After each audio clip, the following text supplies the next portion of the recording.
कोई चैलेंज कर ही नहीं रहा है. Why is nobody challenging this documentary? Because इसके अंदर एक full documentary में जाए तो BBC ने जो ये documentary narrate की है, बताई है, and it is viral all over the place. So why is this not being taken seriously? Why is it not being taken seriously here in Pakistan or anywhere else? And more to the point, the Sharif family, why is it कि ये इनको sue क्यों नहीं करते हैं? Because if I'm part of the family, I will sue it. Why? Because it is defamation of character and wrong information. Ye zara dikhaye documentary and then we'll continue and I'll introduce my guests as well. A correspondent special now on BBC Two. Steve Bradshaw investigates allegations of corruption in Pakistan.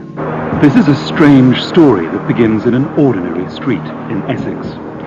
It's a story that leads from Ilford to Islamabad.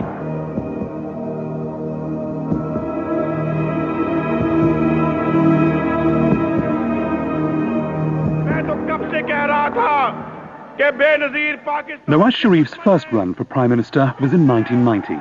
Financial controversy has dogged his political career. He and party colleagues are said to have been paid money from a state bank for their campaigns. It's alleged that military intelligence agents secretly gave them briefcases of cash.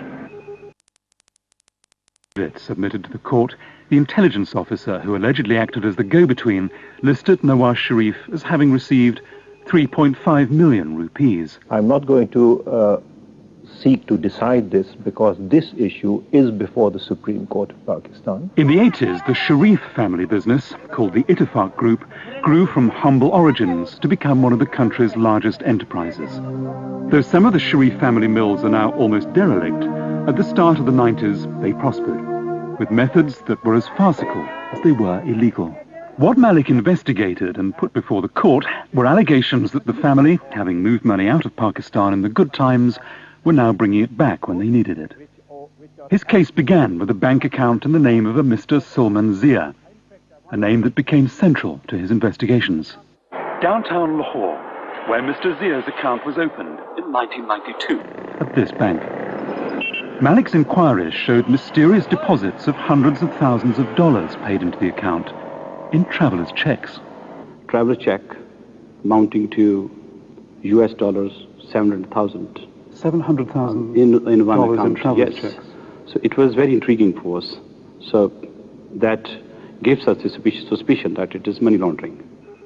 Bank records obtained by Malik show that in one 7-month period alone, the fortunate Mr. Zia had travelers' checks worth over $1.5 million paid into his account.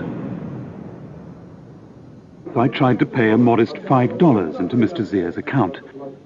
The account still exists. The bank confirmed both the name and the number.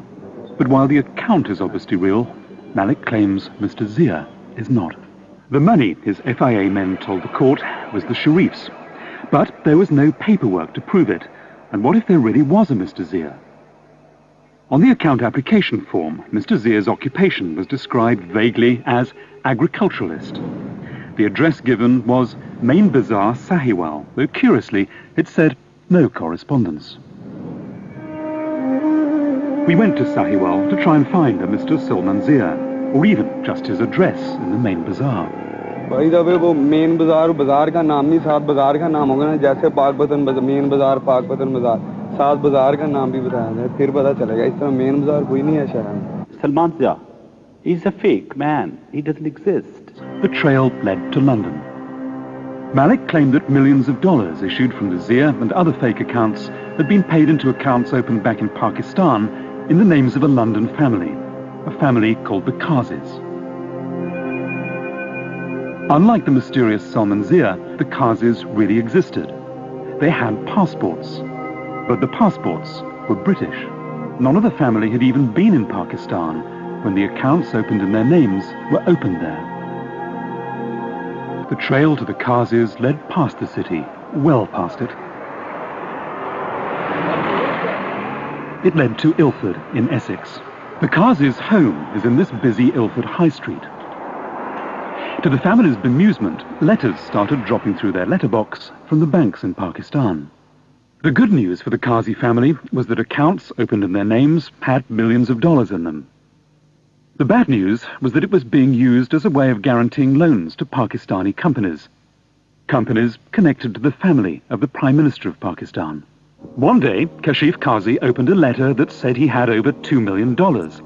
But it had been used for a loan to Hudaybiyah Engineering, a Sharif family company which had not paid any of its dues. Kashif Qazi was now being asked to please arrange the payment. Another worrying letter warned, in spite of the bank's repeated reminders and constant follow-up, it had not received any payment from the Sharif company money had been lent to. This now somewhat decrepit factory is one of those the money in the Qazi accounts had been lent to. It was part of a scheme to bring black money back into the country without it being taxed and without revealing where it had come from. The Qazis deny any involvement in the opening of the Lahore accounts. So was there any connection between them and the Sharifs? Speculation in Pakistan has centered round a mutual friend. He's a man who, in the 70s, was a paying guest of the Qazis when he was studying in London, Mr. Ishaq Dar. Mr. Dar was unavailable for interview, but he did write to us. He said the Qazis are friends of himself and the Sharifs. The Qazis had been treated not just like friends, it was suggested, but like official state guests. The story of the Zia and Qazi accounts was the basis of the cases the FIA brought against senior members of the Sharif family. They were accused of using fake accounts to bring black money back into the country and avoid paying tax. The court was told of a tax case in which directors of a Sharif company were said to have opened accounts in a dubious manner to whiten the black money. Its report, the court was told, showed that the directors of Sharif company Hudaybiyah Paper Mills had, with the blessings of Nawaz Sharif, not only involved themselves in money laundering, but also defrauded the government. Nawaz Sharif's return to power in '97 came while the charges were still going through the courts. The court was told the FIA now believed there was a Salman Zia, who is a resident of Essex, and even claimed to have found his passport number. But the confusion persists. We noticed the number was the same on that of the passport of the hapless Mr. Kashif Qazi. There were several complaints and several cases which were being heard. And the Prime Minister did not want me to hear those cases, because he was under the impression that as Prime Minister he was exempted from the proceedings in the court. The Chief Justice felt his fears were justified when pro-Sharif demonstrators stormed the Supreme Court and the police stood aside. The case, which could have led to the Prime Minister's dismissal, was abandoned. The London High Court told Nawaz Sharif's father and brother Shahbaz to pay the bank millions of pounds. They had personally guaranteed the bank's loan to a Sharif family company, a company that had also borrowed money against the Qazi accounts. The allegation is that the Sharifs have the beneficial use of apartments whose ownership is registered in a foreign tax haven. Last September, a Pakistani paper published a photograph of Prime Minister Nawaz Sharif outside the apartments. He was being greeted by his son, Hussein. The electoral roll shows one of the apartments, number 17, is home to 3 people with the surname Sharif, including a Mr. Hussein Sharif. My clients took security for that investment through personal guarantees which were offered by 3 members of the Sharif family in Pakistan. We've obtained a judgment in respect of those guarantees against the Prime Minister's brother for in excess of $17 million and against the Prime Minister's father for in excess of $14 million.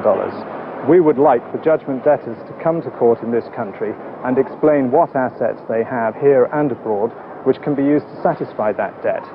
The tragedy is that, as a nation, Pakistan has yet to learn how to rid itself of the spectre that has haunted it for so long, the spectre of corruption.